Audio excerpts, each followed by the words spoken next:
It's Tuesday, November 14th. I'm Matt Harmon. Welcome to the Yahoo Fantasy Football Show. It is a hell of a day to talk ball, and joining me to do just that is the one and only, the man himself, the sneaky handsome, Andy Behrens. Andy, what's going on, buddy? I feel like maybe I'm going to be, I don't know. We'll see how this goes. I feel like I might be a little feisty today. I might have more of an edge to me than I normally do. I left a lot of points on benches this past weekend, so I'm just feeling a little salty right now. I've seen some of the names in the show doc, and some of them are the right names, and others are just, come on, if this is your biggest fantasy problem, why are you writing in with it? So we'll see. I got some frustration that I got to work out, so maybe that'll happen here.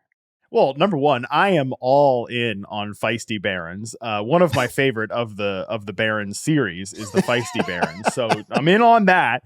I knew when compiling the names for the People's Panic Meter this week that there were a few that like are on Andy's, no fly list. Like, I don't want to talk about these guys because you shouldn't be panicked about them. But as a true man of the people, Andy, I am going to make you have these conversations today, even if you don't want them to. Remember, the whole thesis of this episode is like anti what I believe. I don't believe you people should be really panicking about anything. I think you should be, reacting to things in the moment. So if anything, from a meta perspective, you and I are both gritting through it. So we're doing this, though, again, Andy, for the people, for our loyal listeners. It's hard to have the meta perspective when you're leaving points on the bench. That's on me. If I leave points on the bench, that's on me. But the frustration does carry over to the pod. It's really hard to, I don't know. It's hard to maintain that like 1,000-foot view when I just want to go back and fix all the various mistakes that I made on Saturday. I know I can't do it, but I can take it out on the people, and that's what I'm here to do. I'm in the same boat as you. Okay, so I left some points on the bench this week too, and I'm living with many regrets. Particularly, I don't care a lot of the time if I don't know, some backup goes off on my bench and whatever. I played DeAndre Hopkins ahead of Noah Brown. I didn't really think about doing it, but I had some situations that I thought long and hard about, and I made some bad calls. We'll talk about Dallas backfield a lot. I had several leagues in which I had Rico Dowdle ready to go, and I was trying to talk myself into the game flow argument, which would have worked this time. And I didn't pull the trigger anywhere, and it probably cost me like 4 wins. I'm a little frustrated right now. Yeah, listen, there are certainly start-sit decisions you can't beat yourself up over. I'm not calling out our social media team here because I know the name of the game is engagement, baby, at all costs. But, I know they do like an Instagram post of people saying the start-sit decisions that they regretted most. And sometimes when I'm flipping through it, I'm like, come on, no need to include that. Nobody was making the choice to start like, should I start DeAndre Hopkins? Or my biggest regret is I didn't play Trenton Irwin over DeAndre Hopkins. Like, okay, you were never, ever, ever going to do that on the history of planet Earth, all right? You can't really live in regret of that. But yes, I made some of those same decisions, Andy, that you're talking about, where I had the debate with myself. I mean, I had Keaton Mitchell in to literally like the last minute. Yeah. And then I switched in Alexander Madison for him in the damn Eckler League. I considered a trade with Lindsey Rhodes where I was going to get Kyler Murray, give up Marquise Brown, and I was like, because I had to start Taylor Heineke on bye because Jalen Hurts was not playing. But I was like, you know what? I'm going to need Marquise Brown because Nico Collins is not playing. Probably should have made that trade. So there are a lot of things that you can live in regret with. That's what this episode's all about, really. It's really about your regret, okay? It should be the Regal regret meter or something like that, but it's not.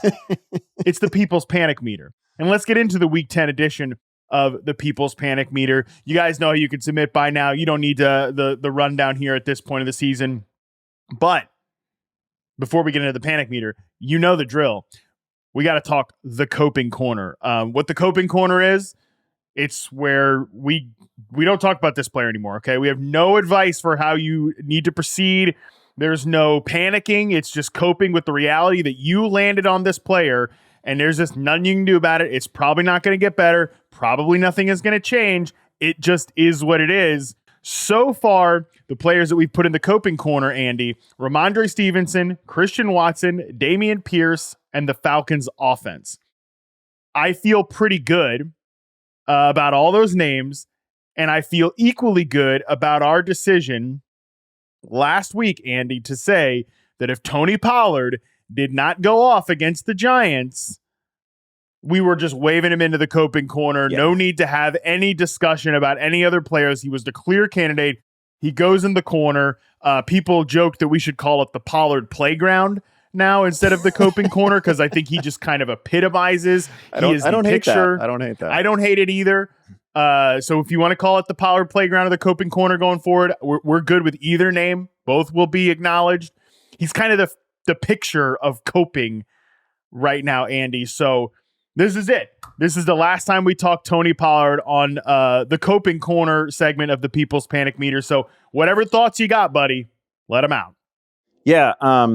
First thing that I find it exceptionally weird that the dialogue right now, at least in fantasy circles, around Tony Pollard is really like it obviously it mirrors last year's conversation about Tony Pollard and Zeke Elliott, and now we're having it this year with Rico Dowdle and Tony Pollard. That's wild to me. Like, life comes at you pretty fast in the NFL, I guess. Yeah. I will say, and I'm not trying to make anybody feel a whole lot better about Tony Pollard, but this is a situation where I don't think it's maybe as bleak as a lot of people think it is. Now, like, Tony Pollard is taking you straight to the consolation bracket, right? So, like, that's bad. The actual results year to date have been pretty bad. You know, the thing that probably frustrated me most watching as much of that game as I did on Sunday was there's a sequence in the second quarter in which, you know, Dallas gets a first and 10 at the Giants 19-yard line. They're moving the ball really well, and Tony Pollard literally breaks off like one of the best runs of the year for him, right? It's left side, splits a couple of defenders, gets like 15 yards downfield, picks up, 5-6 yards after contact, like he's kind of spinning through contact. It's great. 15-yard carry, takes him down to the 4. His next carry, first and goal, 3 yards. He finishes the run like a few blades of grass away from the goal line, okay? Like, if they run him on second and goal, he's in. No question about it. He's running very well.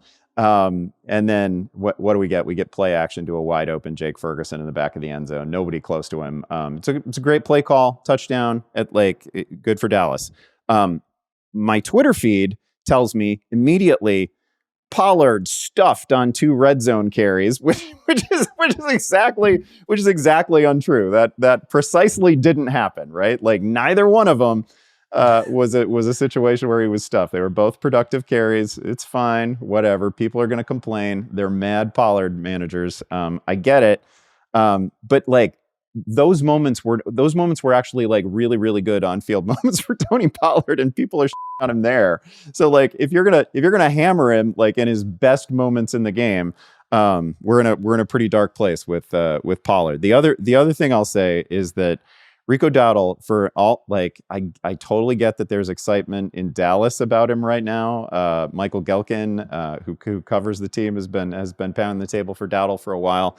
I will just say that entering week 10, Dowdle and Tony Pollard had virtually identical rate stats on the season. Dowdle was averaging 3.8 yards per carry. His yards after contact was like 2.5 per attempt, and Pollard's was like 2.6. They were so close to the same guy on a per touch basis. It wasn't even funny. So in that respect, this is not Pollard and Zeke from last year. We're not talking about, like, you know, this isn't like some supporting player who is just breaking off, 80-yard gain after 60-yard gain after 50-yard gain. That's not what's happening here. Dowdle Dowdle was playing early on Sunday against the Giants. That was good to see. Mm-hmm. He did, most of his fantasy damage occurred during like Cooper Rush time. Scored a touchdown. He's good at touchdowning. Tony Pollard apparently isn't. The people are mad. I can't make you feel that much better about it. There is another really good matchup coming up for both of them against Carolina. So we'll see where that goes. I think they're still going to run Pollard a lot, but we're too deep into this nonsense for me to make people feel better about it. Yeah. 11 attempts in the first half for Tony Pollard, 4 for Rico Dowdle. I think that is probably right. In terms of, just what we're going to get going. Snaps too. 11 snaps for Tony Pollard, 4 for Rico Dowd. I think he's going to be mixed in. I don't really think this is actually a Tony Pollard Zeke thing. Because to your point, Andy, about Pollard having some good moments, I don't think Tony Pollard has been bad this year. I think he's just been a fine starting running back. Yeah. Like if you just look at how this, and this is how I know, like, people in fantasy act like they're using their big brains. We're like, oh yeah, no, we wanted the teams to do the most efficient thing, and we want them to move the ball and, like, to pass on early downs and all this stuff. Nah, you just want the points for the players you want, and that's fine. Be selfish, but just admit what you're doing. Because if you look at Dallas's offense right now, number one, their run game isn't bad. You look at rushing success rate, they're 13th in the league. Rushing EPA, they're 14th in the league. They're just not running the ball a lot. And why would you run the ball a lot right now if you're Dallas? Look at how your passing game is playing. Talk about throw to your best players, involve your best players. CeeDee Lamb is your best player right now. This guy's on a tear, and this coaching staff, which takes a ton of crap, most of the time deserved, but takes a ton of crap, they have been inspired, probably too late to the game, way too late to the game. Okay, they should have been doing this like 2 years ago with CeeDee Lamb. They certainly should have been doing it before they got their asses kicked by the Niners, but they got their asses kicked by the Niners, and ever since then, they have been using CeeDee Lamb outside. They've been using him as the X receiver, which gets him early in the progression, and Dak is a guy that wants to read the play out right and wants to do the right thing and get the ball to the right read on time. And when you've got your best player in that position, good things happen. Congratulations, you're doing the right thing. So this is where the rubber really meets the road with a player like Tony Pollard, and why he now belongs in the coping corner is because he's doing his job. The team is operating in the correct fashion.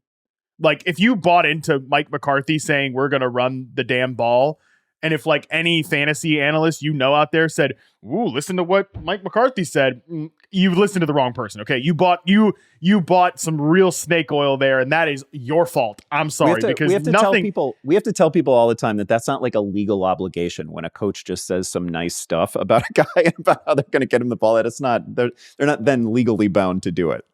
Especially when this person who's not legally bound to do it has lied about wanting to be a run-heavy team forever. Ask any Packers fan about this. This is the Mike McCarthy thing. This is what he does. He says he wants to be a run-heavy team, and then he doesn't. And then they throw the piss out of the ball, sometimes to the team's detriment. But right now, it's not to the team's detriment because you've got guys like Jake Ferguson popping up. Brandon Cooks finally has a big game. Dak Prescott's playing amazing football. And again, it all comes back to the fact that they took great effort, bent over backwards, and just, honestly did the right, easy thing in making CeeDee Lamb the central point of their offense. We were right to complain to start this year, like, y'all are not getting the ball to CeeDee Lamb enough. You're not putting him in the right positions, and it's making your offense worse. Well, now they've done that, and their offense is electric. CeeDee Lamb, I think, belongs in the Offensive Player of the Year conversation. I think Dak is going to get himself into the MVP fringe conversation because there's just no real great candidate there with the way he's playing right now. So, look, and again, that back to Tony Pollard. Guy's doing his job. The team is built the right way and winning the right way, and he's still not getting you the fantasy production that you wanted. That's why I said last week, he's in it is what it is territory, and that is why he is in the coping corner / Pollard playground. Yeah, it's such a thin line sometimes in in both real life and fantasy. Like Pollard, again, literally inches from breaking the plane. And if he just finishes 55 yards and a touchdown, there's a little sigh of relief from people, and they're like, okay, I can keep starting Tony Pollard. Literally, he's an inch away from that. He didn't get stuffed either. It was like a 3.9 yard gain on from the 4. That's not getting stuffed. That's not getting stonewalled, anything like that. It was a good play and set up a touchdown. Again, he scores there, and we're not having this conversation. We're not naming the coping corner after Tony Pollard, but here we are, total game of inches. But again, even his successful moments right now are just met with consternation from fantasy managers because I don't know. Maybe it was never realistic to think that like 1 out of every 10 Tony Pollard touches was going to go for 40 plus yards and a touchdown. Like, maybe last year's workload doesn't translate perfectly into this season at an even higher workload on slightly different touches. Maybe that was always a mistake. It's unfortunate, but again, to your point, like he's doing his job. It's not the most efficient season, but I also wouldn't expect Rico to just absolutely leapfrog him. I don't think that's what's happening here. I don't think so either. I saw Davis Maddock tweet that Tony Pollard is kind of eerily following the Ben Tate career path, where he's like an elite handcuff behind a beloved fantasy running back, transitioning into utter failure as a starter. Remember, Ben Tate was always that guy, I think, behind Arian Foster in Houston. And then, I mean, their box scores, Davis put them side to side. Like when Ben Tate went to Cleveland, it is pretty eerily similar. And look, sometimes like not everybody just becomes Austin Eckler, right? Where like the guy who's the guy behind the guy becomes the guy to that degree. Sometimes like you top out in the role that's best suited for you. And I kind of think Pollard has done that. I kind of think that's how the Cowboys are using him now. And again, it is what it is. I will say this too, Andy, like without knowing what I know now, I think I would still probably advise people to take a Tony Pollard type again, because if you hit on an Austin Eckler type in that moment before he becomes Austin Eckler, you're winning your league, right? Like you're gonna, or at least you're setting yourself up for a lot of success.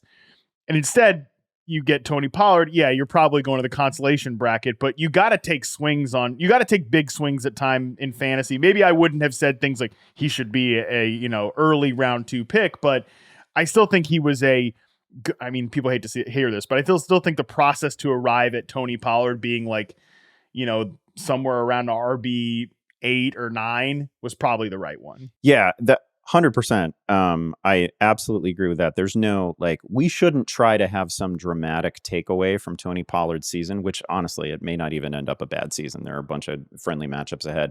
But we should, you're so right. Like just broad contours. If I love a player's ability, like my own evaluation of the player is, oh man, I think they could be a star, and they're tied to a pretty great offense, and I think they're falling into like a bunch of work, like I'm going to take that guy. I'm not going to then think, oh, it didn't work out that one time for Tony Pollard, I'd better not take the great player who's falling into a great situation. No, you keep taking shots on those guys. Plus, you could very well have Tony Pollard right now and you absolutely aced your first round pick and you're fine. Like, I don't mean to say that all the Tony Pollard managers are headed for the consolation bracket. I have a couple of teams with Pollard that are not in all likelihood headed for the consolation bracket. You can survive it. Whole point in fantasy, especially on draft day, is just to find like 2-3 things that you absolutely nail. And you have to be aware that you're going to make a bunch of mistakes. And if Pollard ends up one of those mistakes, it's recoverable. But the process that got you there was still a good one. All right, so Pollard is in the Coping Corner. We no longer discuss Tony Pollard. I love naming it after him, by the way. Pollard Playground. Pollard's Playground. Let's do it. Just real quick on one other player that we did put in the Pollard Playground, just because I think we could even be digging this guy a little further based on what happened last week.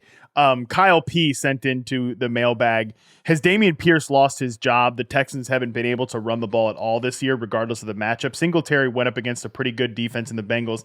I don't know. They're actually not a very good run defense and looked incredible, at least compared to Pierce. So even when Pierce comes back from injury, is this Singletary's backfield from now on? Side note, doesn't matter much for me because in the league I have Pierce. I also have Singletary. I'm just curious what you guys think. And it could be kind of a frustrating start-sit decision on a weekly basis. I think you're right. It's going to be, I don't know. There's not going to be a ton of clarity there. I don't think Pierce gets fully iced out, but we have him in the Coping Corner for a reason. I think, I'm just curious what your read on this backfield is after Singletary had the best rushing performance for any Texan by a country mile. I think, first of all, we need to have a rule where if any listener knowingly sends in a question about somebody who's already in the Coping Corner, that listener also goes into the Coping Corner. Oh, so Kyle, I'm not trying to put Kyle in Pollard's Playground with Dameon Pierce. Kyle P. I'm afraid the P stands for playground. You're going there. You're going to the Coping Corner. That's it for you. This is your last question. This is your last submission. I think I don't think that Devin Singletary is going to take the whole damn thing over, because Devin Singletary, like, the prior week was totally useless for fantasy. It was the same. We had the same course of events, right? Everybody was adding him on game day because it became clear that Pierce wasn't going to play, and then it was an absolute dud. Like that run game just generally hasn't been very good. I think Pierce is a good player who has dealt with both injury this year and just horrendous line play, especially early in the season. Good for Devin Singletary, but I don't think we have a situation here where like one guy is just going to take all the work. I think when Pierce is healthy, he comes back and it's probably 50-50. It was kind of 50-50-ish before the injury.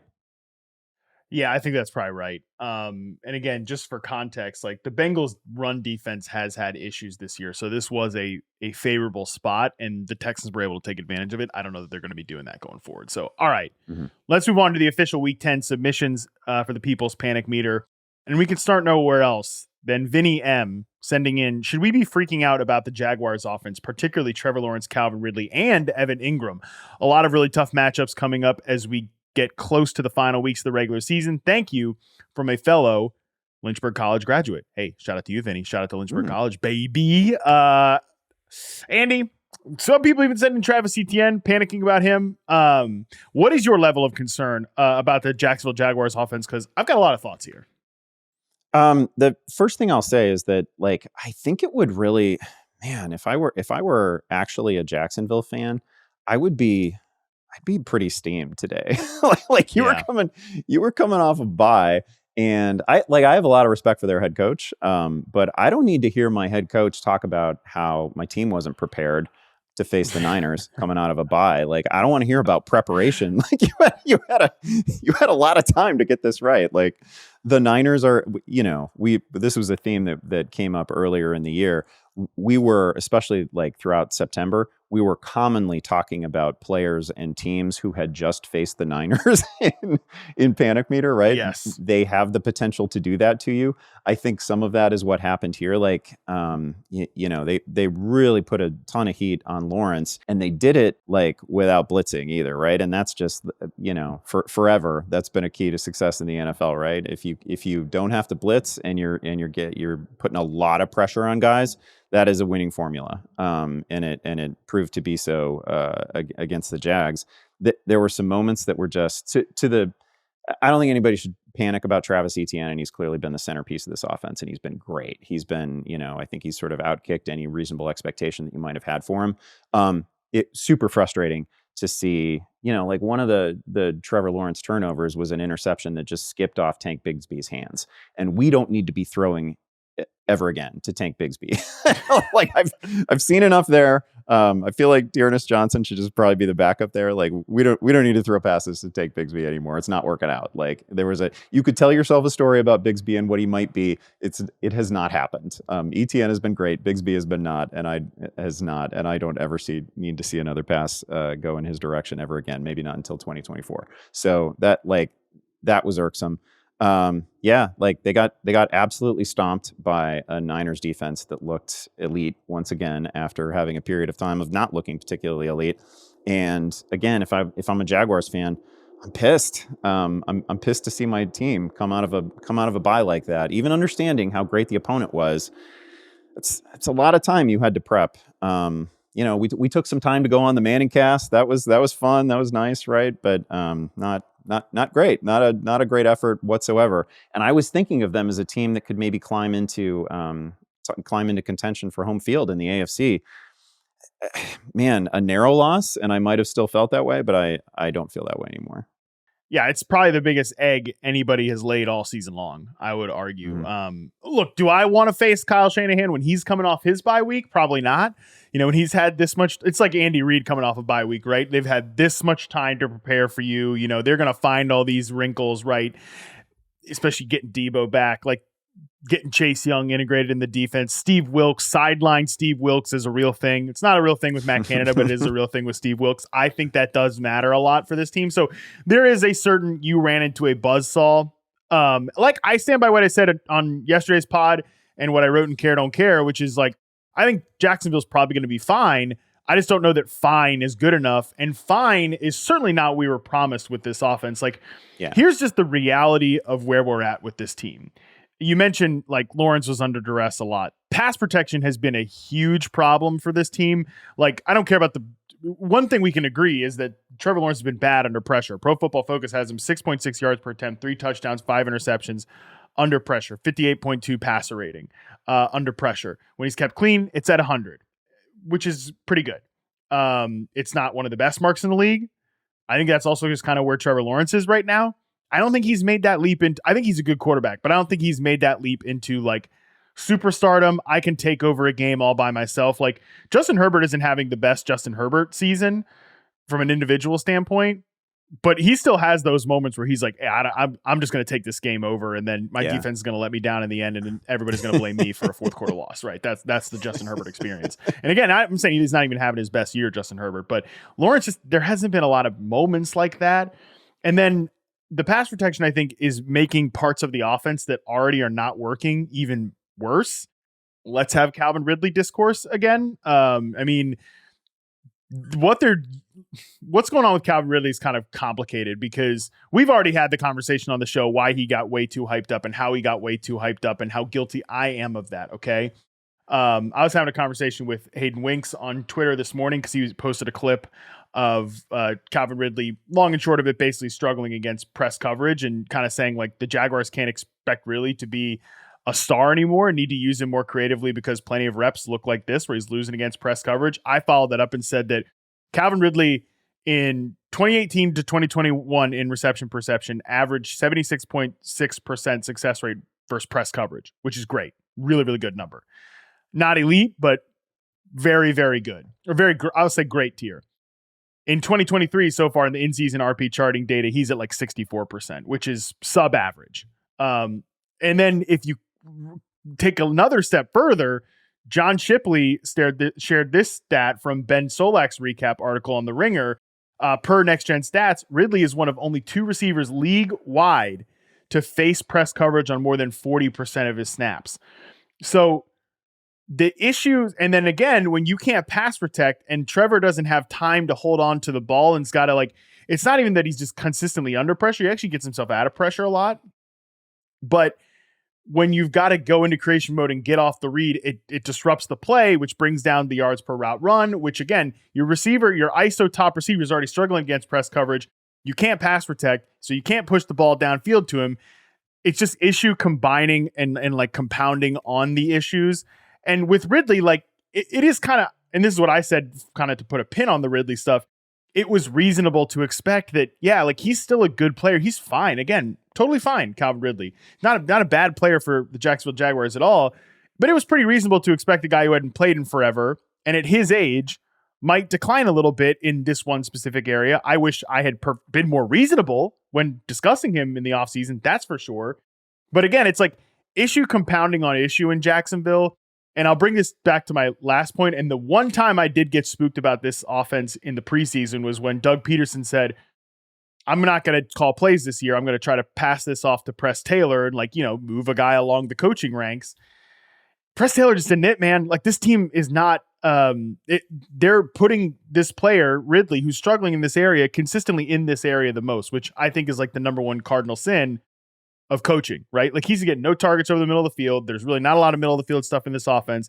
It all just feels way too hard. And with players performing below expectation in an offense that feels too hard, I am concerned that we don't get back on track here. Yeah, the Ridley situation, I'm looking at the game log now.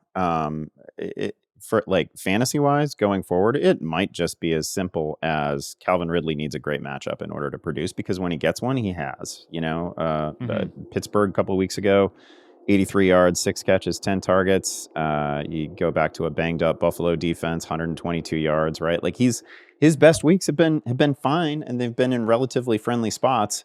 So instead of thinking of a lot of these guys as, just sort of set it and forget it players, we probably have to acknowledge that ETN is the only one of those, and everybody else requires some thought and requires a real look at the matchup. They've got the Texans coming up in a couple weeks in like a sneaky, super important, mega important game within the AFC and within the division. I'm looking forward to that. But people have been telling me for a while how difficult their closing schedule is, and they do have some really rough spots. Like, hey, you want to send these guys to the bench against Cleveland and Baltimore? I totally get it. They do also have the Bucks out there. 2 games, yeah.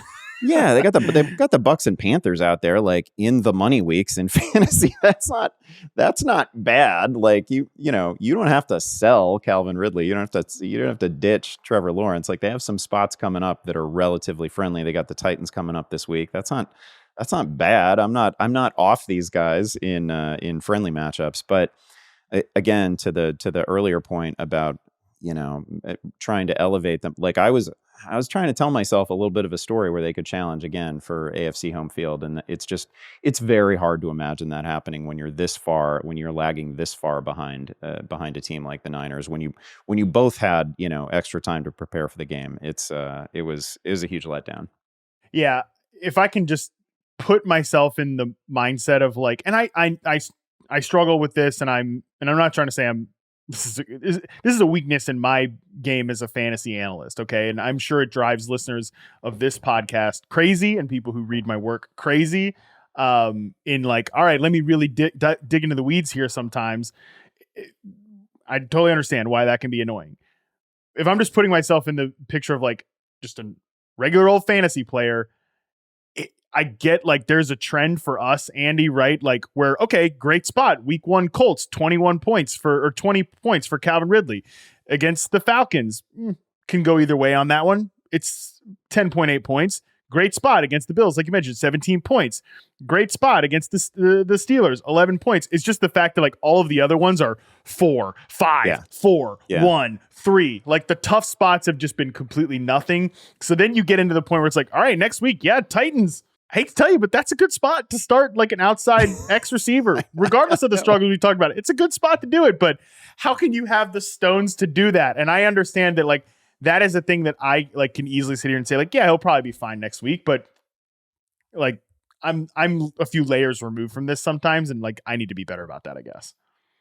Yeah, another mistake that we make occasionally in fantasy, and I'm not saying we're doing this with Ridley specifically, although maybe week 1 was an example of it.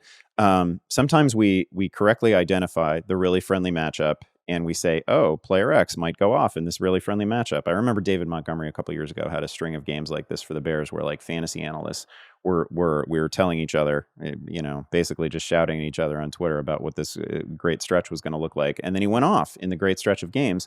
And then we often make the mistake of like elevating the player in our minds, right? Like we thought this would happen because the matchup was really friendly, and then it happened.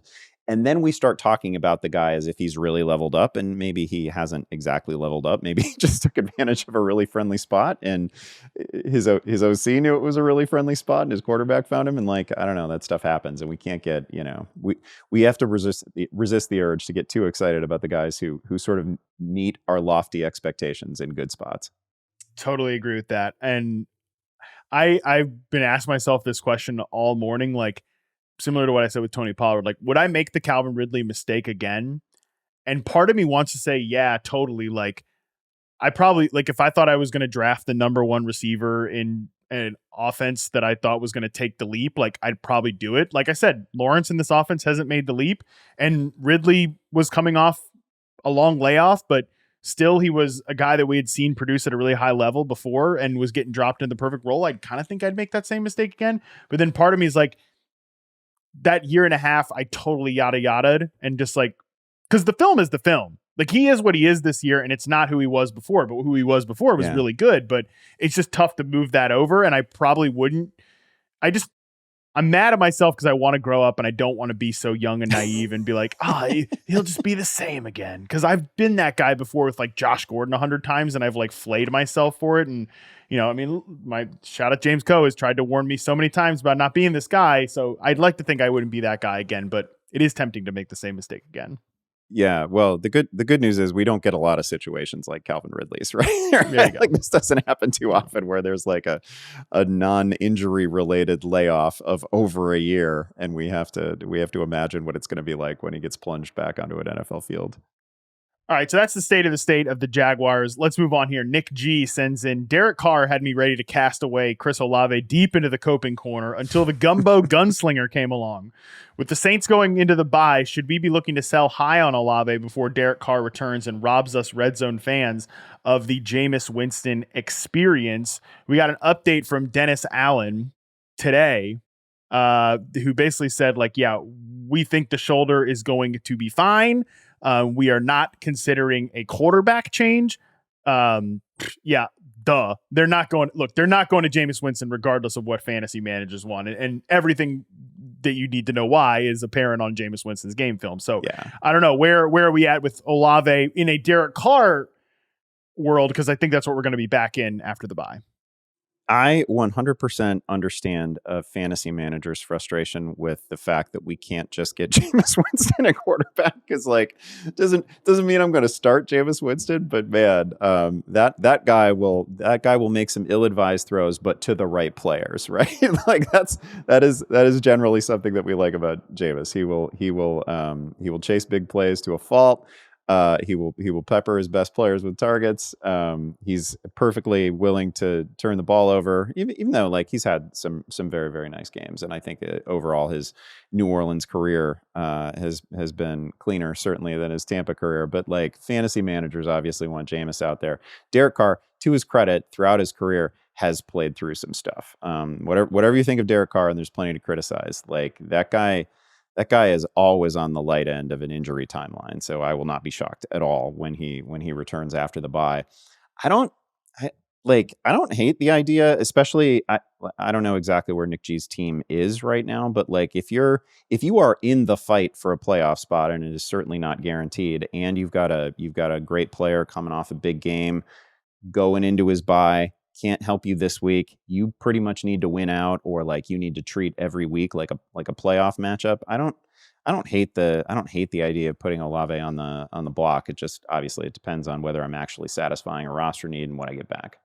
Yeah, I think that's fair. He's not going to have the type of season he probably should with Derek Carr, and like that just it kind of is what it is. No matter how good he is at this point, there's just not a fun offense, the New Orleans Saints, but it is kind of fun with Jameis Winston, and only from a fantasy perspective. So don't expect any changes coming there anytime soon.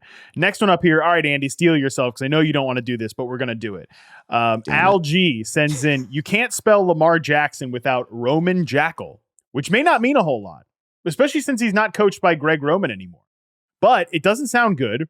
Much like his lack of production since week 5 hasn't sounded good for my fantasy squad, he has been okay, but not great with his legs, while the real problem, outside of a week 7 explosion, is a lack of touchdown passes and general success through the air in Todd Monken's scheme. It's enough to make someone angrily shout, Spartan Dog. Well, that's a Shakespeare reference that doesn't have much to do with the NFL. Spartan Dog does sound like a cousin of Roman Jackal, which brings us back to how annoyed I am with Lamar Jackson. But to panic or not to panic, that is the question. Sincerely, Al, somewhere in the DC-Baltimore corridor of power. We got one more Lamar email as well from Kevin J, who said, I listen to your podcast weekly. Thanks, Kevin.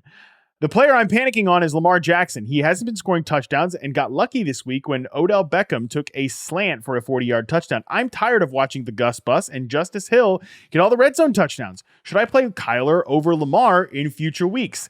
Thanks. All right, Andy, I know you don't want to talk about Lamar in this segment, but I will remind you, Kevin said he listens to the podcast weekly, so please be nice. And Al put a lot of effort into crafting this Roman Jackal thing here. So anyways, with that in mind, Lamar Jackson. You can cover your question with a thin veneer of Shakespeare. It doesn't mean it's not a dumb question, though. I'll start there. I get the frustration over the past few weeks, right? They haven't been monster fantasy weeks. Clearly he's facing a great defense this week. I will take issue with anyone saying that Lamar got lucky against the Browns. I don't like he threw a beautiful ball that basically hit Keaton Mitchell in the hands and in the chest that didn't get hauled in. It was, I don't know, maybe he's looking into the sun. Maybe it was a tough catch. I don't know if it goes down as a drop, but I think Mitchell would say he should have caught it. That should have been a touchdown. There was a ball to Zay Flowers that I don't know why Zay Flowers didn't lay out for, but it didn't become a long touchdown that could have. Like, I don't know. I wouldn't say that Lamar got lucky exactly this week. There have been plenty of moments when he's been better than his receivers. The greater point with Lamar is he's the damn QB4 on the season. Okay, he has come in exactly where you drafted him. You probably drafted him QB4, QB5, something like that.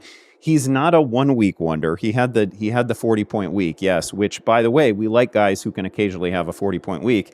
He has 2 other weeks where he's over 30 points. So you're not getting an exact stat for stat replication of 2019, right? Like, maybe that is not the Lamar that we're getting this season, but we're getting a damn good fantasy quarterback. And I do feel like if this is your biggest problem, you're just kind of whining about stuff. Because he's not some galactic problem. Like, even these bad weeks are 17 points, 18 points. He hasn't killed you.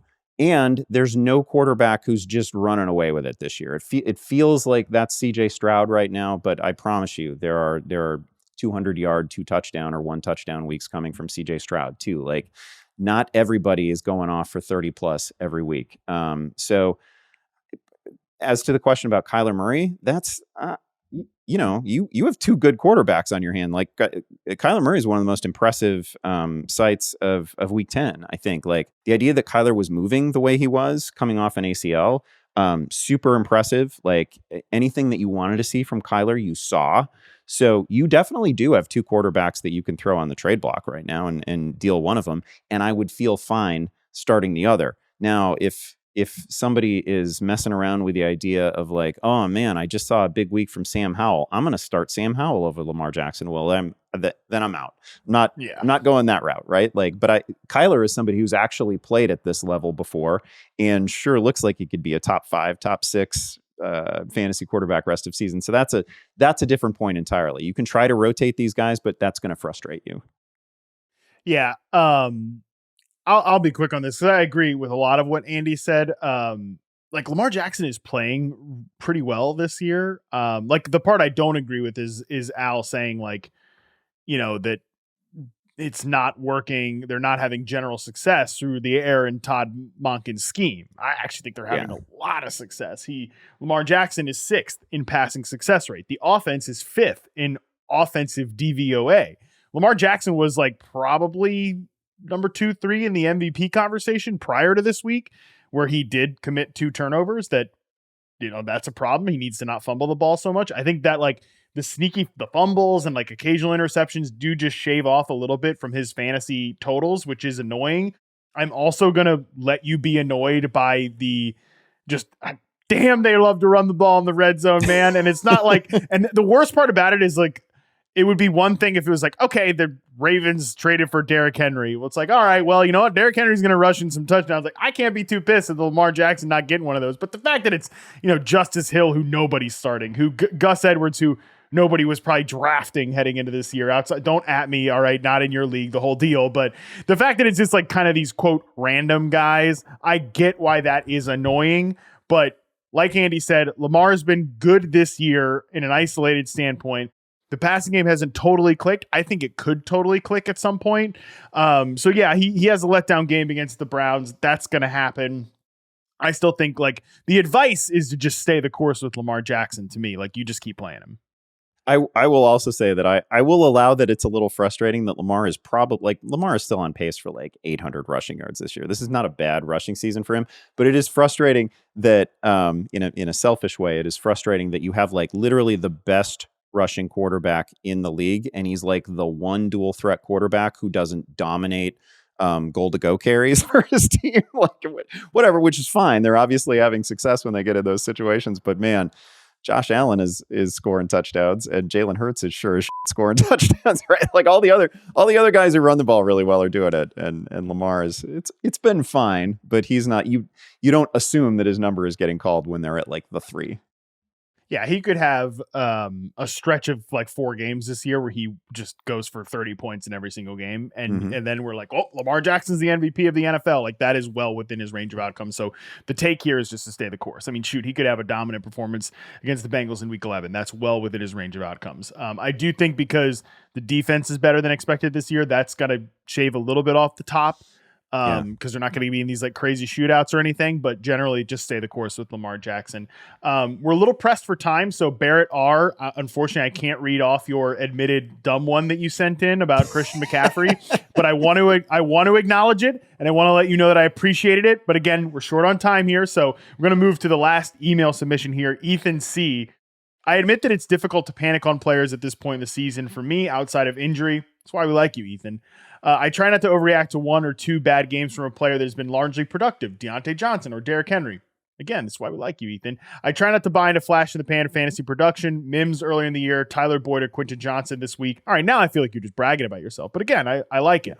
That being said, Adam Thielen is trending the wrong way, and I'm worried he's going to fall off completely. Even this one feels like cheating a bit because Thielen has been house money so far, but Thielen is 1, old for an athlete, more likely to fade physically as the season wears on. 2, the only player opposing defenses have to worry about, quote, downfield, and I like that you put that in quotes, consistently this far into the season, they aren't going to take anyone by surprise. And 3, he's on a team in a nosedive with an impulsive owner and a quarterback who is more physically limited than any other quarterback ever. I guess someone has to catch passes is an idea, but ... Also, quietly, the Ravens special teams is a concern, and Justin Tucker's not going to return his ADP. Concerning stuff. LOL. Lastly, Josh Downs Hive rise up. Yes, Josh Downs Hive rise up indeed. But Andy, have we already seen the best of Adam Thielen this year? Because I kind of think we have. I mean, even if we have, it was fantastic, and as the I appreciate when the people writing in as Ethan does are relatively self-aware and they realize what a silly thing they're complaining about, because you've purely stolen with Adam Thielen, right? Like I didn't see this coming. I probably should have seen it coming. I probably shouldn't have been so dismissive. I shouldn't have been so dismissive of Adam Thielen, and it's translated into me like overcorrecting for it. And now I'm probably ranking him too aggressively. But the big weeks have been so good. The overriding problem here. I don't know that Bryce Young is the most limited quarterback ever, but pretty close. He's only got one multi-touchdown. Like he has 1 2-touchdown game. That's it, right? Like there are never multiple scores in any Carolina Panthers game. So what you're hoping for in any Adam Thielen start is that he gets his like 6 catches and maybe your guy gets the lone offensive touchdown for the Panthers that day. So the total pie here is really small. Thielen gets a big slice of it, a much bigger slice than I would have expected, but like that is going to be the ongoing problem. So of course he may have already had his best weeks. He almost certainly has, but you've been treated to a much better Adam Thielen season than certainly I saw coming. Yes, I think the time to like sell high on Thielen has probably passed, because I think it's like, oh, that's Adam Thielen, we're back to what we expected. But I think he'll still have some fine moments. The thing I take issue with is number 2, the only player opposing defenses have to worry about downfield is Adam Thielen consistently. Dude, they're not even worried about Adam. They're not even worried about Adam Thielen. That's why I said, like, when he was, crushing in the box score, I was pushing back. I'm like, wow, Adam Thielen is balling out. No, he's not. You're putting up stats on an offense that sucks. Okay. You're not balling out. All right. Let's move in here. Rapid fire on some of the social media ones, Andy. We can keep it to like one sentence. Are we concerned or are we not? At Ro Jengs says, Saquon Barkley, the Giants really can't keep throwing Tommy DeVito out there, can they? This offense is so bad and it's killing Saquon. Yeah, they can. Yes, they can. There are not, I will say there's not a lot of situations in the NFL where like I am shocked at some point in the season to learn that guy is playing professional football, but it did hit me with DeVito. I didn't see that one coming. Like that one actually shocked me, but yes, they can keep rolling him out there. And yes, it is really, really bad for Saquon. I don't say this lightly, but Saquon Barkley should fake an injury, bro. I mean, dude, you should not subject yourself to this at this position when they're just going to wear you down, like fake an injury, man. Yeah, it is. Sorry, I know that's like disgusting. That is the best advice that we are going to give on this particular episode of the pod. Maybe the best advice we'll give all year. You're not wrong. That's it. All right, next one here. At R Reese 32, Hollywood Brown with 4 targets in Kyler's return. So many designed quick passes for Trey McBride and Rondale Moore. If you heard me at the top talk about that trade I didn't make, where I was like, yeah, no, I got to hang on to Marquise Brown because Nico Collins is hurt. I am also a little disappointed in the 4 targets, especially the one like miss that they had down the field. I think Hollywood Brown will be fine. There were some like in the passing game design cutesy stuff to Rondo Moore, which you probably don't need going forward, but it was his first game back in a while, and that stuff's going to happen. Yeah, I think McBride in particular is totally legit. I think that guy's really good, and he's gonna continue to earn targets. But I'm personally pissed about the Hollywood Brown game because I needed a little something in a couple places and didn't get it. But I think those two are well paired, and I think it's going to go reasonably well rest of season. It's hard not to be bullish on Kyler like for the second half after what we just saw. Next one up here at Cubs_Schloten. Annoyed by Breece Hall. Need to get him more involved in the passing game. It's clear that when the Jets score and move the ball, it's about getting him involved in the passing game. Look, I'm going to be okay with you being annoyed with anything on the Jets offense, but what's your level of concern with Breece Hall? I don't have a high level of concern on Breece Hall. He's another guy who's cleared an injury situation in such a spectacular fashion that I think you have to feel really good about it. It is worth saying that since Zach Wilson came into the league, of all the things that Zach Wilson occasionally does not do well, it has been weird how bad he can be in the screen game and how ugly some of his attempts at completions are to running backs. So I don't. You're asking for something that I'm not sure Zach Wilson can actually deliver. Yes, agree with that. Look, Breece Hall is running back 14 on the season right now, which is probably around where you drafted him. So, and like his best days are still ahead from a workload perspective. He's had 2 slow games in primetime games, which is always happens where we get these submissions, 6 points, 7.5 points in back-to-back games here. However, like he had 15 in the 2 games prior. He had the massive game against Denver. I still think by and large, you're going to be happy that you drafted Breece Hall.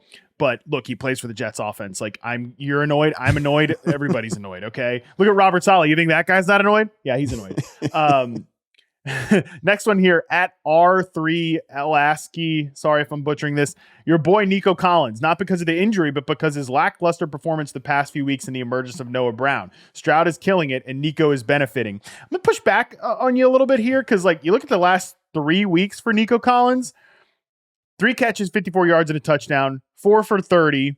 The entire offense struggled, including the golden boy, CJ Stroud struggled. He lost to Bryce Young in the Panthers. That's embarrassing, losing to that team, okay? And then right before that, 4 for 80. Like, those are the last 3 games for Nico Collins. Like, he's going to have 4 for 80 games. He's going to have 3 for 54 and a touchdown games. So is Tank Dell. We just saw Tank Dell do that on, like, 50 yards and a touchdown on, like, 14 damn targets. Noah Brown is emerging. He has the game he had last week because he's playing in Nico Collins' position. Nico Collins is the best pass catcher on that team, period, and is in the best role on that team, period. Like, just because Noah Brown has been elevated the last couple of weeks, one was on a fluky catch and run play. I'm not saying fluky, like, no credit to Noah Brown. He's doing the damn thing, but I mean, come on, the one against the team they beat. Credit, by the way, to Tank Dell for that incredible, like that catch and run play, like was totally freed up by Tank Dell throwing a hell of a block, right? Like, dude, Tank Dell, he got drilled against the Bengals, and I was like, 166 pounds, it's over. And then he's like right back up. That guy is a stud, man. Love to see it. But yeah, is Nico Collins, I mean, he's wide receiver 16 on the season right now. Is he going to be a wide receiver 1 rest of season? No. Like, he's not. He was probably never going to be that. This is a classic case of like, whoa, he's better than we expected. Let's put him all the way up here. No, he's probably still, he shouldn't be down where he was at the beginning, but he should be higher than that. I think Nico's going to be totally fine rest of the way. And I think you just, again, look at the last 3. There's a little bit of Calvin Ridley syndrome here where he has 3 games under 4 points, but it's not as if they've all been recently. You know what I'm saying? Yeah, I think this is somebody who's just purely annoyed that Nico couldn't play this week, and the guy who kind of sort of filled in for him had 170 yards. And they're like, man, those should have been my 170 yards. And they should have. I'm sorry. Yes, they should have. It's also annoying the week before when like Stroud throws for 443 yards and Nico only gets 54 yards and a touchdown. But again, he's the best receiver on the team. Tank Dell's running through zone coverage down the field because a lot of teams are thinking about like, well, I'm not trying to have the X receiver burn me on in-breaking routes. So offenses are trying to score points, and sometimes like one guy opens it up for the other. You know, it's not the end of the world. All right. Last one up here, at Malden_Luke says, still Aaron Jones with the crying emoji. I mean, Aaron Jones is like coping corner adjacent just because he plays for the Packers, who have a player in the coping corner for me. I think Aaron Jones is going to be very volatile rest of the way. Yeah, that's probably the right take. I mean, he was really good 2 weeks ago, right? And the most important thing is that we actually have a healthy Aaron Jones on our hands. He's often not on the field in situations that I think he's tailor-made for, but that is, who am I? I'm not coaching the Packers, nor should I. There's an annoying amount of AJ Dillon sometimes, and I often find myself wondering what Aaron Jones might have done with a touch that just went to AJ Dillon. But again, it's out of my hands. I don't think the offense is great. I don't think they have their forever quarterback, and that is gonna hold them back just a little bit. But I do think Aaron Jones is a very good player who's gonna pop a handful of times. He's just not, if you drafted him to be an RB1, it ain't gonna go that way. No, definitely not. All right, Andy, give us the top 5 waiver wire pickups of the week. There's some interesting names on this list here. Yeah, I could have actually gone all running backs this week. I feel like there's a bunch of running backs who deserve a fair amount of attention and who are under rostered. But I wanted to throw in a couple of receivers here because, man, there's some good wideouts here as well. I'm gonna start at number 5 with Jaden Reed. He's got the Chargers coming up next. We know that's a relatively friendly matchup. He's coming off a game with 84 receiving yards, caught a touchdown. A point that I know you've made before. Like he's not even on the field all the time. He's not even like, this isn't a guy who's playing like 90% of the snaps or anything. But man, he pops when he's out there. He's got 4 touchdowns on the season. He leads the Packers in receiving yards. Doesn't lead them in targets or anything like that, right? Like they're still trying to find ways to get Christian Watson the ball. Romeo Doubs has been fine, but Jaden Reed has been kind of a big play guy, and it checks out if you followed him in college at all. He was a great contested catch player, really fun collegiate player, and it's translated to Green Bay. So I think he's somebody who needs to be picked up in a bunch of leagues. We mentioned Noah Brown. I mean, shoot, Noah Brown has 13 catches, 325 and a touchdown over the past 2 weeks, and he's tied to a quarterback who's beginning to get some MVP buzz. CJ Stroud is playing amazingly well. I think, we've got Nico Collins banged up right now. I think Noah Brown has certainly earned his targets. If he just settles in as somebody who's getting 6-7 targets per week, he's going to continue to make noise. He's obviously been really good. My number 3, Rico Dowdle. Just look at the games coming up. He's got Carolina, he's got Washington, he's got Seattle. He's got nothing but plus matchups ahead of him. Coming off a game in which he got 79 rushing yards, a touchdown. A lot of that again was in Cooper Rush time, so it's not like it was it's not like he was just splitting touches early with Tony Pollard. Tony Pollard is still going to be a thing, but there are increasingly calls for Rico to also be a thing, and I think we're probably going to see a little bit more of him moving forward. My number 2, Keaton Mitchell. Talked about him a few times on this podcast.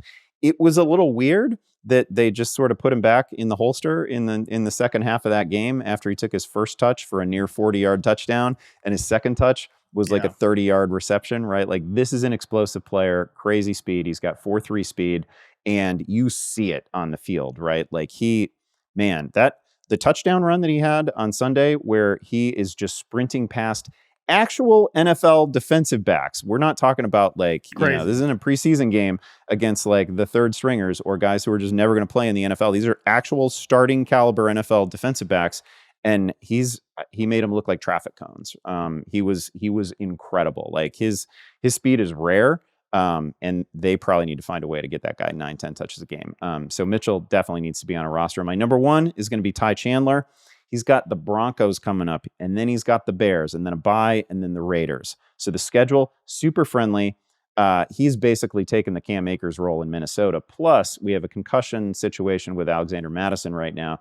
That could lead to a little bit more burn for Chandler moving forward. If that happens against Denver, and then again against Chicago, those are big weeks. Those are great spots. Ty Chandler and Keaton Mitchell are kind of the same variety here, where like they've just got more juice than the other guys in their backfield. Yes. And like we're going to need to see more of them. I think I trust both of these coaching staffs, by the way. Todd Monken, I think, is a good offensive coach. I think John Harbaugh is a good head coach. They'll figure that out with Keaton Mitchell the more he plays. And like Dude, Kevin O'Connell, I think might be the coach of the year at this point. He has just coached his ass off in Minnesota, and I think he's probably will see what we see with Ty Chandler as well. And yeah, I co-sign Jaden Reed. I mean, I need to see more of like other guys that aren't Christian Watson as the lead receiver for this team. And I think Jaden Reed would be a great player to mention there. Well, Andy, hell of a show. Hopefully we didn't burn any bridges with any of the listeners who sent in troublesome topics for you. We only put one listener in the playground. Kyle, you're in the playground. The Pollard playground, man. Yeah, that is a great name for it. All right. That is going to do it for today's show. Again, hell of a show. Appreciate all of you sending in. No matter how mean Andy Behrens is to you, I appreciate all of your problems. And I tried on this show to like get in the brain of just regular fantasy player, not idiot who's dealing with the route data and all that BS nonsense. And look, I've got Calvin Ridley on some teams and I'm annoyed too. So even if I try to come off level and whatever, I'm annoyed sometimes, just like you are annoyed sometimes. All right. So I tried. We did our best here to kind of get into the muck and the mire of panic. That's what this episode's all about. Tomorrow, Wednesday, Eckler's Edge is back. Got a lot to talk about with Austin Eckler, including maybe the next Austin Eckler. Talk about him with current Austin Eckler. Ooh, that's a tease, baby. Should be a fun episode. Until then, we're out.